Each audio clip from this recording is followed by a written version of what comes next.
Hi, Jenna. Come on in. Nice to see you.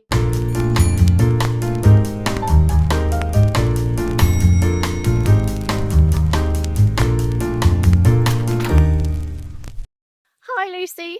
Hello. Thank you for having me in your gorgeous room. We're not actually in a hotel today. We're at... how would you describe Kin House? Like... I think they describe it as a private hire hotel. Oh, okay. Private hire hotel. I hope I've got that right. So it has all the functionality of a hotel, but you hire the whole thing. Exclusively. For weddings, bougie events. Exactly, for whatever you want. So obviously, you know, you're an interior designer. You have your own studio, Barlow and Barlow. Yes. How did it all begin? Like, how did you get into interior design? Well, so I think when I was little, all I actually ever wanted to be was a fashion designer. And I did actually pursue that road. And when I realised that it was unlikely to happen. I'll be honest. It was unlikely to happen for various reasons. I'd applied to actually go to St Martin's to do women's wear design, and I didn't get in. And so I threw my toys out of the pram. Right.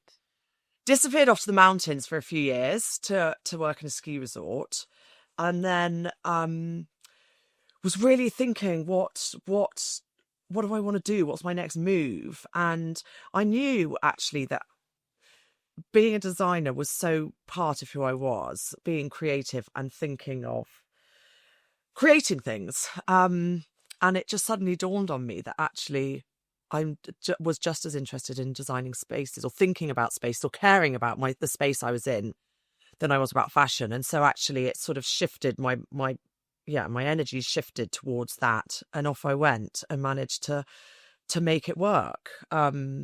I did do a quick course, I'll be honest, Inchbald, which lots of people's way in. And then, I started working. Amazing.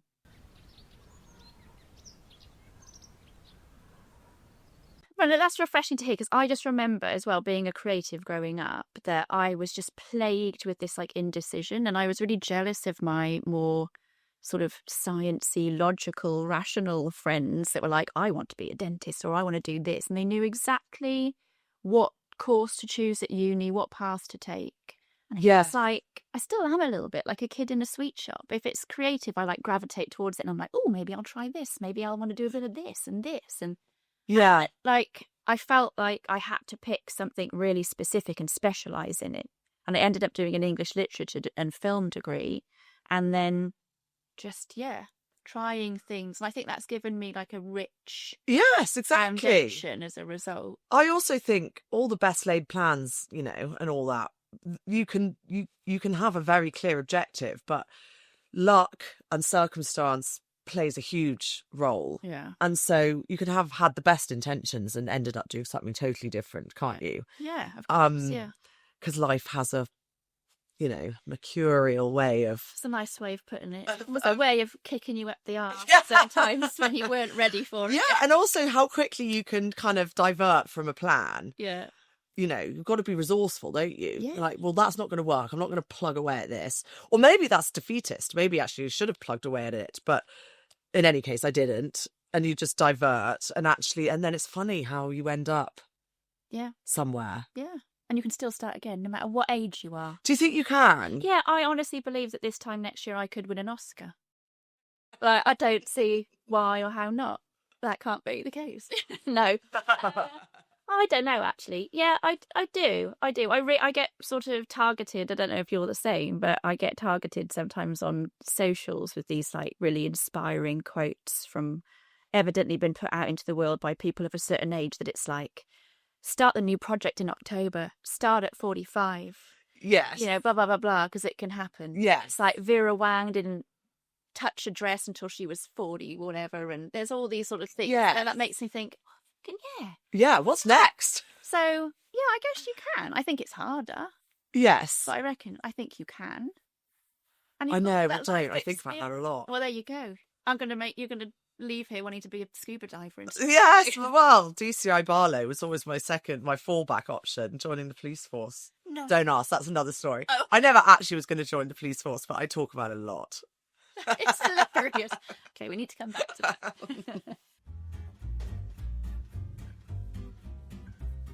So, like, taking that leap then and starting up your own studio, like, how did that come about? And with your brother, was that in the With my brother, yes. So I'd worked for a brilliant designer up in the northwest where I'm from, called Mark Gillette, and he specialises in big country houses as a rule. I mean, he does lots of wonderful things, but big country houses. And so I moved back in with my parents, age 22, up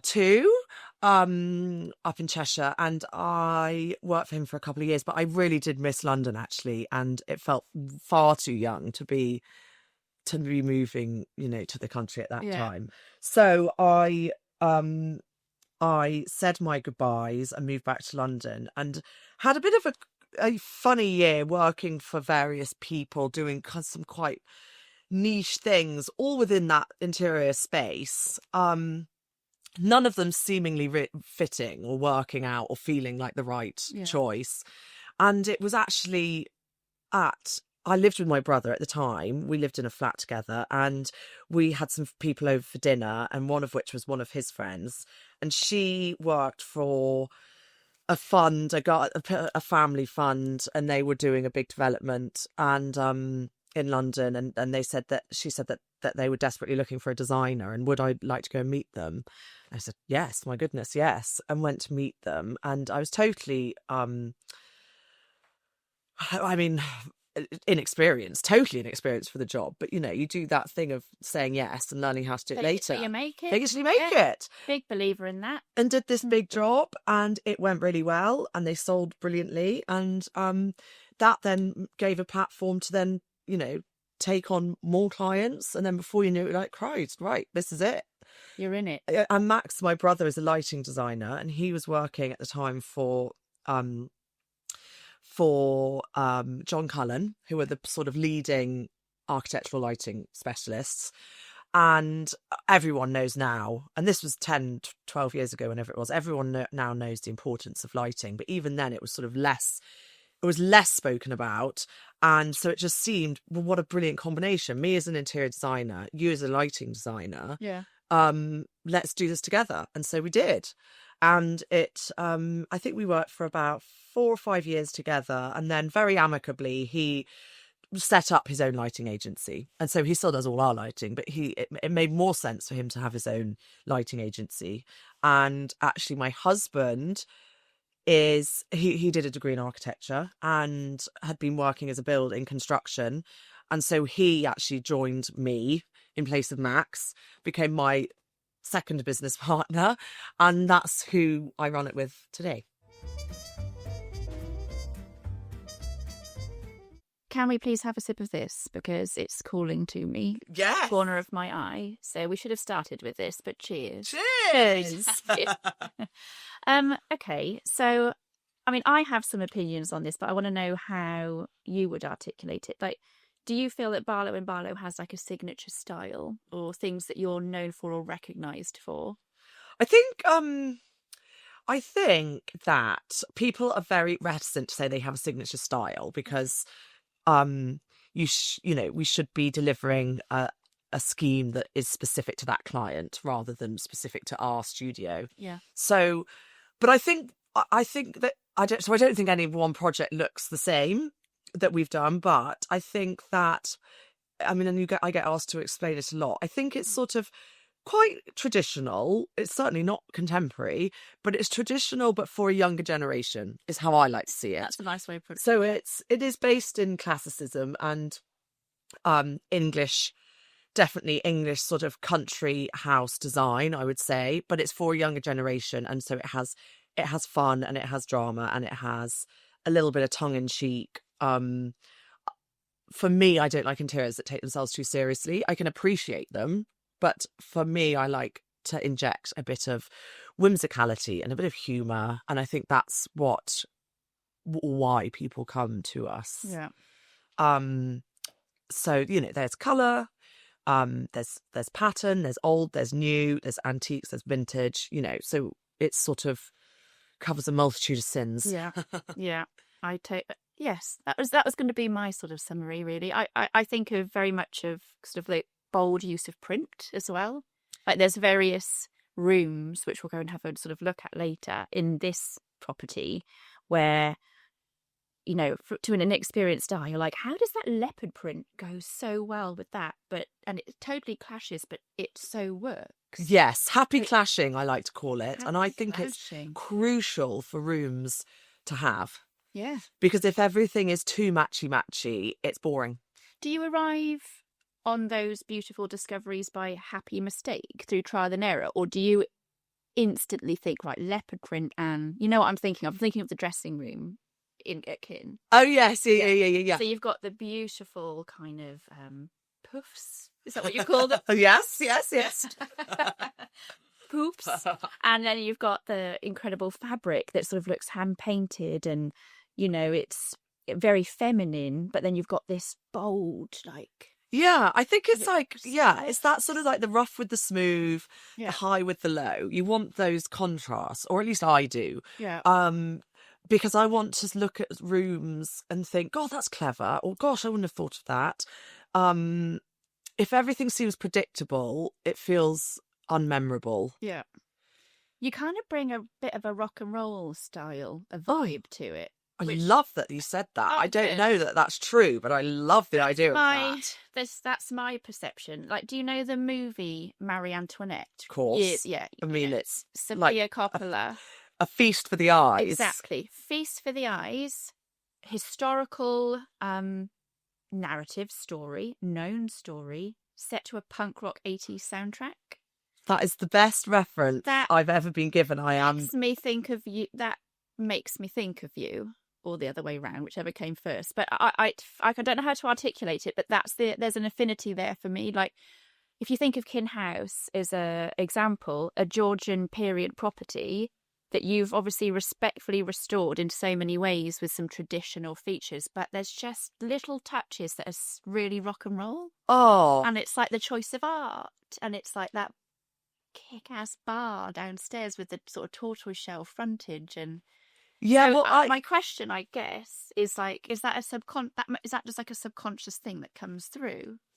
Is that your innate stuff? I love a bit of attitude in all walks of life. And also, the thing that was enjoyable about the brief for here was that whilst it had to be, it was quite a tough brief because it had to be neutral and sort of neutral and blank canvassy enough that anyone who hired it could put their own spin or their own take on it. Of course, yeah. But yet it couldn't fade into the, boringness of not being memorable. So it needed touches of things that you'd always remember, that it would become synonymous for. And also, it is for parties. I know people use it for other things as well, but it's essentially for parties. I love a party. And so the opportunity, for instance, with the bars and stuff, to give it a bit of attitude, because to be honest, we all know that a good party needs a bit of attitude. The ability to then throw that into what is actually a very peaceful scheme, which is on purpose. It's a peaceful scheme. But yeah, as you say, little elements of excitement and a bit, And Kin House in particular has, as you say, it's got these sort of moments that are iconic within the space now, thanks to social media largely, I guess. Yes, which is a blessing and a curse, as we all know. Did you foresee that? And did you design with that intention, or has that just happened because of the age we live in? I think there was things we needed. I know that for them as a business model, there needed to be, and I hate to say it because obviously it sounds a bit naff, but there had to be Instagram moments, because that is obviously marketing. That's the world we now live in. That is how you get your product or your location out there. And so things like the Shell Grotto, we always knew that was what it was for, and to make some groovy bathrooms, because everyone loves a mirror selfie at parties when you've had a few too many to drink. And then these baths which we wrapped in fabric because we knew that would be a moment, that would become easily sort of whisked away off the internet, and then you don't even have to do your job yourself as a PR. It just does it for you. That's one of the questions I was going to put to you, actually, is like, how do you discover original thoughts? I mean, are there any out there? Is there such a thing as an original idea? I don't know. Because, with the world we live in now on social media, something can come to you, but undoubtedly you might have seen something subconsciously somewhere else on someone else's profile. We're all in an algorithm, and we're all tapped into the zeitgeist, whether we think we are or not. Yeah. So it's how you reinterpret ideas, isn't it? It is. And I really try, as part of my process, if I'm putting something together for a client, I actually try and take myself off socials, and I look to purer references. So literature, songs, movies. We all have access to all the same things, right? But it's not, at least then I can say, well, my interpretation of that source material is my own, and it's not something I've seen on beautiful Barlow and Barlow's Instagram. Yes, you're absolutely right. That's what I really try and do. What sort of next, or any exciting projects on the horizon? Well, it's always been our dream, as it is for lots of studios, and I'm just utterly amazed and impressed by my contemporaries who have managed to find the time to launch a furniture line, a fabric line, a wallpaper line, whatever it is, at the same time as running a studio and starting a family. Because lots of my contemporaries are doing exactly what we're doing right now in the same stage of life. We've just not yet managed to find the time to do it, but it is pending.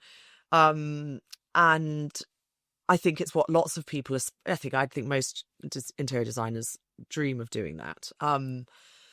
So yes, watch this space, but my admiration for the people who found time to do it already is huge, because it's almost a whole other career. Totally. Or writing your own, as we were sort of speaking off camera before, like doing your own marketing as well as doing the doing is a full-time job. Well, now you don't have to just, the expectation is you're not just great at what you do, you've also got to be great at photographing what you do and marketing what you do and promoting what you do. Finding new clients. And, all of this. Exactly. It's a lot. It is a lot. So I know this is probably like asking which is your favourite child, but do you have like a project that, or a job, or that stands out in your mind as being like, that was amazing? Well, Kin has been amazing because it was the first commercial job we did, and it was such a joy to work with the clients who are great, and we're still working with them now, and we're doing phase 2, which is really exciting, and there's nothing better than having that sort of relationship that you want to keep working together. And it's been so wonderful it's really hard with interiors, and as you get more and more established, the jobs get bigger, you hope. And with that though comes quite a lot of it's not a problem, because I totally understand why they want it, but privacy issues. And so we have got we've hit a few years now where we've done a few jobs where quite a few actually, where we're not allowed to photograph them, and I totally appreciate why. I totally understand. But from our angle, it's very hard then to have content to talk about. Whereas when you do something like Kin, when content is the aim of the game, it's such a brilliant position to be in, because it's sort of never ending. You're doing stuff like this. Yeah. So I'll always forever be indebted to Kin House and the team for enabling that, because from the private residential sector at the minute, we're running a bit dry because, as I said, we've not been able to photograph anything for a while. But we once did a project years and years and years ago, actually. I did it sort of on my own. It was before Josh joined, and it was a house in Jamaica, and it is the most spectacular house. It's very small. Well, it's not very small. It's small. It's 2 bed. It's a bachelor pad on the edge of the water in the middle of the rainforest, and It is unbelievable. And we built it, well, he built it from scratch. There was nothing there. And we worked on it for a few years and furnished it. And it's very simple, and it's nothing, because it doesn't need much, because it is literally a beach house. But we were lucky enough to go there last year, and I went with my brother and his wife, my sister-in-law, who's a photographer, to photograph it. And I've never had a moment of like, whoa, as when we walked into the house, and it was like 1 a.m. because we had a late flight and it's a really long way from the airport. And we walked into the house, and Max did the lighting, obviously. I'm walking in. I've never had a feeling of, oh my God, I can't believe this is it. Yeah. It's just, it's very hard to explain how magical the house is unless you've been there. But I've never had a feeling of utter, like, I can't believe I played a part in this. And it was, as I said, we've done much bigger in square footage, but also much bigger in budget, projects. But that's the one where it's sort of like, gosh, it feels magical. We've been very lucky to do lots of lovely things. We did a jewellery shop actually called Hancock's, which is a very, very illustrious, fine jewellers. And we did. They got their first kind of flagship store, or gallery as it is, in St James's, and that was pretty amazing as well. Yeah. Designing a tiara cupboard. Oh, which is now something I should be very upset if I don't have. Yeah, I need a tiara. I need a tiara in the first instance. Yeah, and then we'll design the cupboard. Yeah. That's amazing. So is there anything that you've kind of not done, but it's on your wish list? Like, oh, yeah. Film, like designing doing the visual. Oh my gosh, at one point I really wanted to be a film set designer. Yeah, that's a bit of a fantasy for me. Yes, I did. Maybe that could be our next career in our 50s. We can join forces and do film production. Yes, yes. Okay, but I also want to be a perfumier, so I need to find time for all these. Yeah, yeah. Okay. But no, what I'd love to do a bar. Restaurant, bar, nightclub. Yeah. Yeah. Love that. Love to do that. Members club. Let's call it a members club. I'd love to do a members club if anyone's out there. Okay. You heard it here. Because, it's that sort of, any space where people aren't expected to spend a lot of time in, you can really do stuff that's a bit mental. Yeah. Have you had any interior design, like, disasters? You must have, like, or things that have, I assume you've always fixed them, like with any creative act. Oh, yeah. There's been like a major... I mean, I don't want to dwell on them. No. But like some things are out of your control. It might be a supplier or the weather conditions or something. But can you remember in your career like a moment where you've gone, I want the ground to swallow me up now and I want to... I would love to say that they were at things that were out of my control, but I can honestly say that they were always within our control and we just got it wrong. Yeah, well, that's really brave and that's really honest, and that everyone has that. Yeah, it's amazing how even as an interior designer, that sometimes things don't fit. Oh, because it's kind of, I think people would expect that to be the first thing you check, but taking a tape measure, measuring it once, measuring it twice, measuring it thrice. Yeah. Is something that I try and live by. And then you have to style it out because the client's always there on that day when that goes wrong, right? And you're trying to install I don't want to, and I won't name projects, but we have had to remove windows and get things in. Everyone's been in that position. Yes. Whether you're kind of... It's how you fix it that matters. It is. It totally is. And with event design that I've done, I've been in that position many times. Yeah. So you're like, oh, Christ, this is not what it's supposed to be like. And you're going to like style it. Yeah. Wave around it. But ultimately it all works out. And my famous saying is, and producer Laura will know this, I'm like, we're not saving lives. No one's life is on the line here. Everyone calm down. I say this all the time. Right, good, okay. Because when a client can get so upset, and I understand that things are irritating, and I understand that it's not ideal, and I understand all these things, but as I always say to myself, because I sometimes don't have the guts to say it to them, we're all healthy, we're all alive, and we can rectify this. Let's gain some perspective. Yes, I say it. Might not always be well received, but I do try and just be like, everyone take a moment and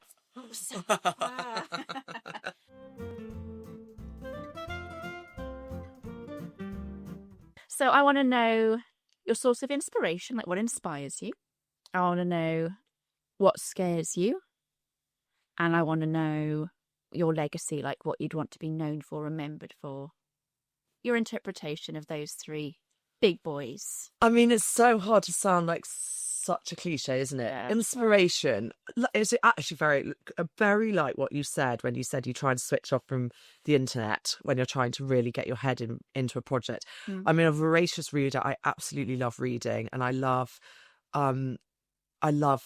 visiting the past, be that reading, watching period dramas, visiting stately homes in the UK but abroad, absorbing that element of how people did these things way before the internet or machinery or, you know, all the tools that we now rely on. Yeah. How they created these spaces that are so far exceed what we're able to create today. Yeah.